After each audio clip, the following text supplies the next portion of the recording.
Welcome to the Trailblazers. I'm Perry Rarick, your host and chief editor of Follow Your Buyer.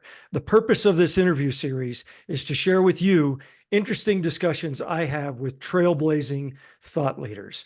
They're innovative, thought-provoking. They're not afraid to challenge the status quo, and they serve as vanguards for positive transformation. My trailblazer guest today is Alex Halstead. He's the director of business development for life sciences at Hobson Associates. They are an executive recruiting firm that fosters personal and strategic relationships and partnerships with their clients. The recruiting industry is tough and a little mysterious at times, and the challenges of the life sciences industry make it exponentially harder, and this is Alex's specialty. He's not new to this work. He has extensive experience in managing and leading people in a variety of industries in sales and business development roles. He now leads the efforts at Hobson to help life sciences service companies hire the right talent that is an ideal fit for their very challenging needs. And the knowledge and skills possessed by this group of people that he's seeking, this talent that he's looking for, is awfully rare. And it requires somebody with some really special skills to be able to work in this space. Welcome to the Trailblazers, Alex. Thanks, Perry. Pleasure to be here. All right. So a couple things, when we first met, Alex, a couple things really struck me. The first was I went to the Hobson website, and it's not at all what I expected. Hobson fosters a really personal, customized relationship with your clients, the client companies looking for talent, as well as the people, the talent you're trying to fit into roles that are good for them. And that really stands apart from most of the recruiting firms I run into. The second was when we spoke.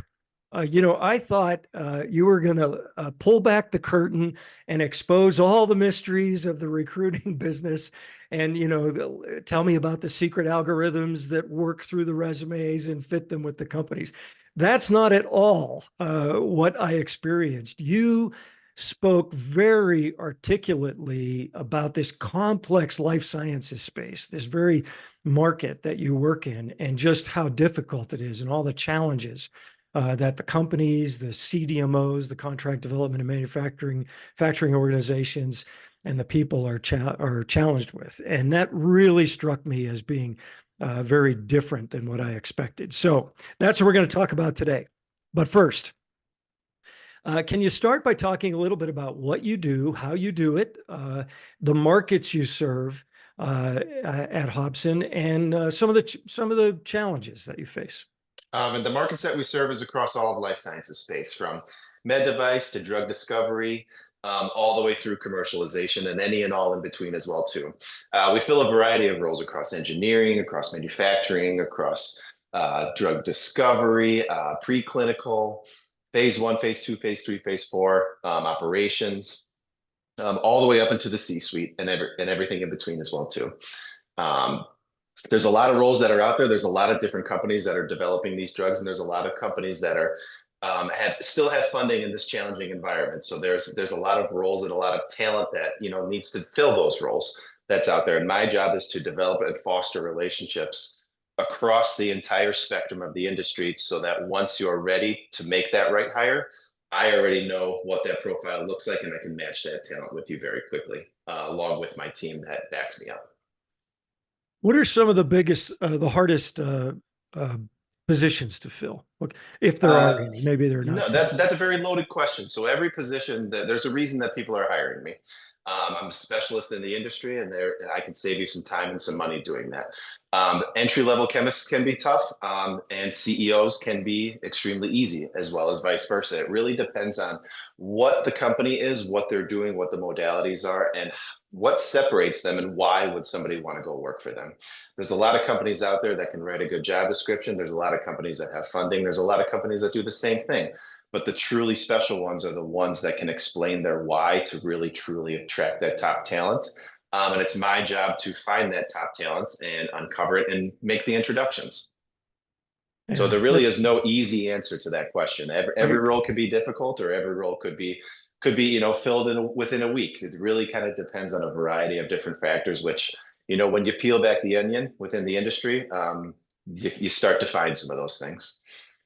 I should have anticipated that answer. Yeah. Of course, it's like that, which kind of drives your whole model of really getting deep into these organizations, and it's more than just a job description. The answer to that question is a lot more difficult when you really think about it. So there's really no right answer, but it's more of a right culture fit, because you have Eastern business philosophies, you have Western business philosophies, you have European business philosophies.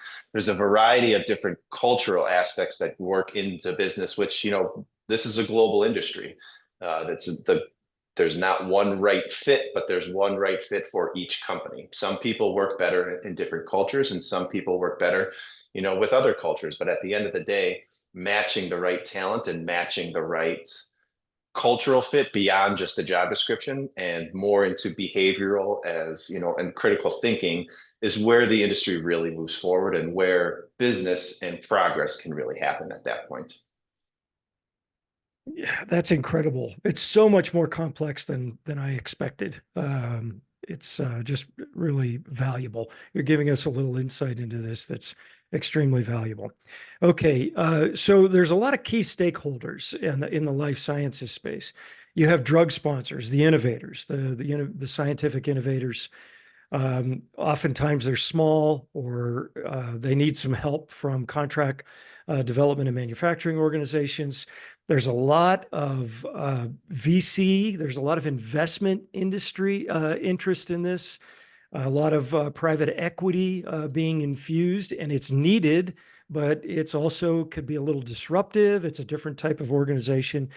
And this creates, when we spoke earlier, this creates some really interesting challenges that you have to navigate. Mm-hmm.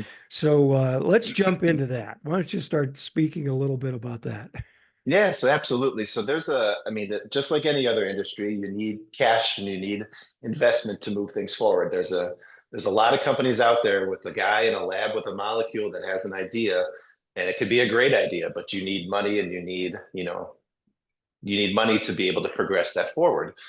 So with those, with the private equity and the venture capital firms that are putting the money in there, when interest rates were quite low, the cash flow was quite quickly, and that's where you saw the influx of these companies, and a lot of innovation happening within the last 4 years. With that model, though, comes some challenges when some things, when the money starts to tighten up, a little bit of the innovation can get dried up a little bit. So one of the main factors is when you're working with a lot of these contract services companies, the CROs, the CDMOs, who they're helping these biotechs develop their drugs, get them through phase 1, get them through phase 2, do those things. A lot of these companies are heavily invested by these private equity and venture capital firms. I would say around 90% of the CDMOs and CROs across the globe have some sort of private backing to them. So with that, and within the private equity space, you're going to want to see a return on your investment, just like any other industry. So that's why you see a little bit of the turnover with these companies pretty much every 3 to 7 years with a change of ownership, because these people want to see return on their investment. They understand what the EBITDA needs to be. They understand what the back end needs to be. They want to see the revenue. They want to see the cash flow, and they want to see that return. So in an industry where there's constant change, there's constant innovation, there's constant things happening, there's going to be turnover, and there's going to be change in hands of ownership, which can scare a lot of people, but it also can excite a lot of people, especially in a scientific field where innovation is so key. Something you said is worth a pause, and Mm. 90% is 90% of the industry, or 90% of the companies are impacted by private equity. Yes, yes, I would absolutely say that that's the truth. That there's very, very few family-run contract services firms across the globe. I believe there's only one left in the United States alone. Wow. So this isn't a problem this isn't a challenge that's sitting on the sidelines. This is front and center for most of this space. I would say absolutely. Yeah, I would say absolutely. It's front and center with the space, and you can see it when you're talking to people. there's a level of I need to grow the business by X by the next 4 years because we're going to sell and we're going to have another group come in, which you'll see a lot of churn at the top at that point as well too, because a lot of these private groups have people that they trust that they have done it with in the past. So you'll see this kind of the same people move around to a bunch of different companies, and not many people understand why those people are moving with those companies. But if you look on the back end on the investment side of it, you'll understand why is the money people trust this leadership to move from 2x to 5x to 7x to upwards of 50x, what you were seeing in 2021, 2022 with some of these investments.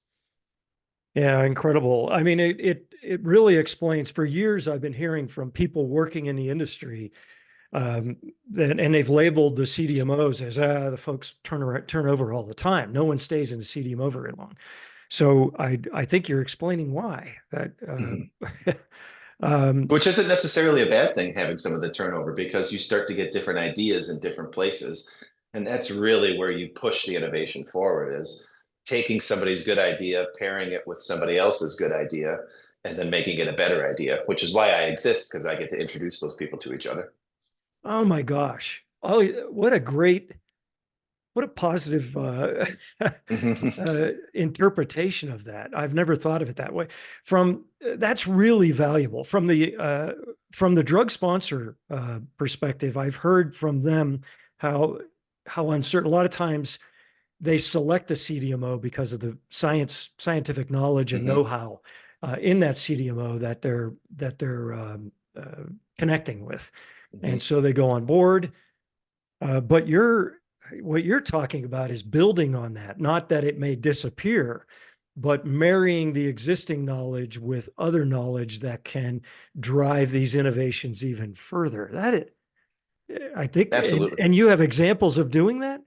Absolutely. Yeah, absolutely. And that's really what my goal is. This is a relationship based business. People are going to, just like any other industry, you work with people that you trust and that you like working with. And that trust only goes so far. To kind of your point, yes, you choose a CDMO for the scientific knowledge, but how fast the industry can move, you're only on top with the scientific knowledge for 6 to 12 months. And then the next person's going to come up with a better technology or a faster way of doing things. So being able to understand who the people are who are the experts, who have done what they do, who have quantifiable results, which is key, which is what I tell pretty much every person that I talk to, is you need to have quantifiable results. Don't let your resume read like a job description. Let your resume tell a story. Just like as a company, when you're going out and you're selling your what you can do, you're telling a story of what can be. Tell the story of what has been done, and then push forward and tell the story of what can be. That's incredible. Great stuff. Thanks for Mhm. my hope is growing. I'm Mhm. feeling good about this now. Um, there's another challenge. This is specific to the cell and gene therapy space, which is Mhm. growing, at quite a rate. A lot of interest there. There's a lot of early development know-how that's required, and there seems to be inadequate talent to be able to do those jobs. Universities haven't ramped up enough to kind of push those people out. We're trying to, I guess, repurpose biologic engineers or Mhm. scientists and engineers into these roles. What kind of challenges have you ran into? Well, some of the challenges, one, there haven't been that many. I believe there's only 24, FDA approved cell and gene therapies that are out there. So there really isn't that many things that are far enough along the pipeline. However, with this personalized medicine space and with the personalized care that can be done, the opportunity is endless at this point. And now I'm no scientist, so I can't explain how it all works on that level. I have a team that does that for me.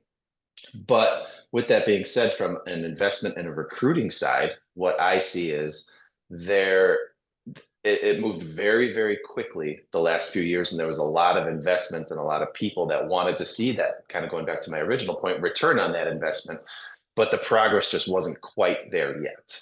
So from a talent perspective, we're just reaching the cusp of what can be. There's going to be a lot of innovation here in the coming years and decades with this, but I do believe this is the future of personalized medicine, and I believe it's the future of medicine in general as to combating some of these rare diseases and combating some of the things that we've never been able to touch in the past. So when you talk to the top talent in the industry, there's kind of a little bit of movement and there's a lot of uncertainty as to what the future can be, but there's a lot of optimism that's paired with that, which, and as you know, you talk to anybody, that's how great innovation happens, is once you have optimism and once you have a backing, then the sky's the limit with some of the brains that are working on these things. I agree with you wholeheartedly. Optimistic people solve problems. I mean, that's where Absolutely. it comes from. Yeah, they have to see success down the road. When we spoke earlier, you had some really good advice for. So first, accepting there's good reasons why people are transiting through, Mhm. and moving around through CDMOs, and accepting that that's kind of normal and it can be managed properly. You had some really good advice for some of the scientists who may be lacking certain skills Mhm. when we spoke earlier. Would you share that again? Sure, absolutely. And I think this is more of a generational shift that needs to happen within the industry and a generational thought process. I mean, my dad worked for the same company for 40 plus years. He never left. And there is something to be said about that loyalty. There's something to be said about that. But when you're dealing with, innovation, an innovative industry like this drug discovery world that we live in, I think that a little bit of movement is healthy. And I was having a conversation with the CEO a couple of weeks ago, and it was very refreshing to hear some of the advice that I had been giving to the industry kind of in practice. So, what I like to tell people is don't look at a job as somebody who's moving around for after 18 months or even 12 months, moving to the next opportunity, moving to the next role. Find out the why. There's a lot of different reasons where millennials and as we move towards Gen Z and Gen Alpha, people want to learn and people want to develop new skills. So my best advice to companies is ask people their why. Why did you move from X company to Y company after 12 months? And if the reason is I wanted to develop my skills in cell and gene therapy, or I wanted to learn lyophilization, or I wanted to learn a different, I worked in QA, I wanted to learn QC. So that is somebody who wants to push innovation. And even if you only have that person for 12 to 18 months, you can teach them a new skill, learn the skills that they have taken and implement those as well too. And if that person moves on, if you create an environment where of fostering innovation, fostering career growth, one, within the social media days, like that person is going to speak very highly of your company. So you're going to attract more talent because you left somebody with a positive taste in their mouth. And not only that, too, there's a chance that person, after they've gone and developed other skills, if you created an environment of growth and innovation for them, they'll want to, for lack of a better term, come back to the nest. Let the birds, let the kids fly away, let them go out, let them come back to the nest after they've learned some other skills, and then they can help push your business even further. And then rinse, recycle, repeat after that. And you'll start to see more and more innovation happening faster across the industry. And ultimately that leads to more profitability for everybody then too, which it's a business at the end of the day. Everybody needs to make some money. So if everybody is developing talent and everybody is moving things forward, everybody's going to make more money. Awesome advice. That's really good. I want to go back to something you mentioned just a bit ago, Mm-hmm. and maybe you can talk a little bit more detail. One is these two timelines: the drug Mm-hmm. development timeline, which can be 10 years or more, Mm-hmm. and the investment timeline, whether it's VC, PE Mm-hmm. controlled. And you mentioned 3, 5, 7 years. They're looking for an outcome. On the surface, they don't seem compatible. But I think you're Mm-hmm. going to give it, I think you're going to say, well, hold it. Let's look at more practically and offer what kind of advice? How do these two kinds of organizations work together to make sure that everything is moving forward? Sure, absolutely. I mean, you have to get through phase one before you commercialize a drug. So if there's no investment in phase one, you're not going to get to the commercialization. So fostering the innovation and fostering the discovery along the way, the companies still have value at that point. So you can still, get a strong return on your investment in those early phases and until you're developing them further. And from a contract services perspective, everybody has their own specialties. Everybody has their own niche. You have the contract services firms that are great with preclinical work. You have the great CROs that have fantastic animal models and they can get studies out. You have companies who are doing some extremely strong things with solubility right now and making it easier for people, out there. Micronization, things like that. And then you have the companies that are great with your phase 2, phase 3, phase 4, pushing to commercialization and getting, the studies done, getting the development done, getting the data done, which is key for the investment people. You don't get any money if you don't have strong data. So there's money to be made along the whole spectrum. It's everybody working together and everybody finding what they, are good at and enjoy. And kind of going back to my last point, wash, rinse, repeat, recycle, like keep doing it over and over again. And you're going to see more and more positive outcomes. Awesome. A couple last questions. So, an opportunity for you to give unvarnished advice to two groups of people. I want to start with the people who are seeking a role. Mhm. What kind of advice do you have? And it may be different from somebody with experience versus somebody without. Yeah, absolutely. One, I think don't be afraid to put yourself out there. Don't be afraid to pick up the phone. In a world of texting, in a world of in-mailing, in a world of emailing, don't be afraid of a phone call. Like when you think about it, when you get a voicemail, you're going to listen to it. How many unread text messages do you have right now? So pick up the phone and develop relationships, even if you don't have anything to talk about right now.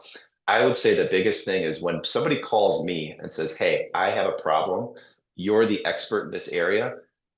Think about how good that makes you feel when somebody calls you and says, "Hey, I want your advice. I want to pick your brain."